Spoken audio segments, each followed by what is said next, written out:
Hello and welcome to Jewellery Rescue. I'm Kat and today I'm going to show you how to close the perfect jump ring. This is a question I get asked all the time, so I thought I would do a quick tutorial video to show you how to make your jump rings perfect. So you won't need much in terms of tools. I will link these things in the description below. My first tip would be to get yourself a decent pair of pliers. I like these casual comfort ones, which are, I think, Beadsmith, but I will look them up and link them in the description below. You need to make sure that they fit your hand nicely, they've got a nice spring to them and they're comfortable if you're going to be doing a lot of jump rings. If you're just starting out, a basic pair will be fine. It will help you to have a second pair of pliers, so I like to have a pair of flat nose pliers like this. Mine are very inexpensive. These are some of the cheapest ones that you can get on Amazon, and you're going to be using them in your non-dominant hand, so you don't need to worry too much about having expensive ones, especially if you're starting out. So that will be handy to have too. The other thing you could use is one of these jump ring openers, and you can put this on your finger and it will help you to open and close the jump ring without the need of a second pair of pliers. That might be helpful as well if you have issues with strength in your hands. So I'll show you both methods. I'm going to be using just a basic pot of jump rings. Again, I'll link this in the description below. These will last you for ages and you get a variety of different sizes. I'm using silver plated ones here just to show you a basic one. You might find that sterling silver ones are easier to open and close because they're a bit softer than the harder metals. So let's just have a look at a few out of the box. Sometimes you will notice that they are perfect out of the box, and those are probably the best ones to start off using. Others you might find that they're slightly out of alignment, or perhaps they've even passed each other.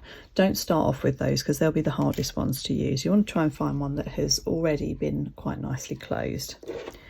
So using two pairs of pliers, you just want to hold it nicely, have a good grip on it, but not too tight. You don't want to make your hands hurt. Close to the top there, and then the same with the other pair. And you want to, don't pull it this way because you'll bend it out of shape. You want to twist it. So I like to take my dominant hand, which is my right hand, and push backwards. Okay, so can you see we are now open? So that's ready to go onto whatever it is that you might be attaching. So I'm just going to grab something that I've got on my workspace here, which is this one, pop it on, and then you want to do exactly the same. You want to just twist it back towards you with your dominant hand until it closes. Let me just make sure we've got that perfectly in focus for you. Now, if it doesn't meet, you just want to wiggle it back and forth slightly until you've got it in the perfect position. No pulling and closing this way because you will make it out of shape. You just want to gently squeeze it open and closed. And there you have your perfect jump ring. Now, you could do exactly the same with the ring. So all you want to do is take your jump ring, just like we did before, in the one plier, and then pop it into the hole on the ring. And then again, now when I'm using the ring, I like to pull it towards me. I just find that personally a little bit easier. And then pop what you're working on onto it, back into the ring.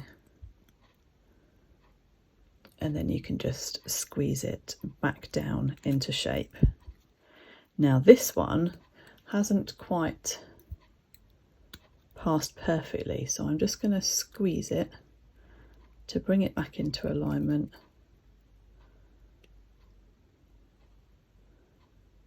And just slightly shift it until you've got it perfectly in place. And there you have it. I hope you found this tutorial useful. Please do let me know in the comments if you have.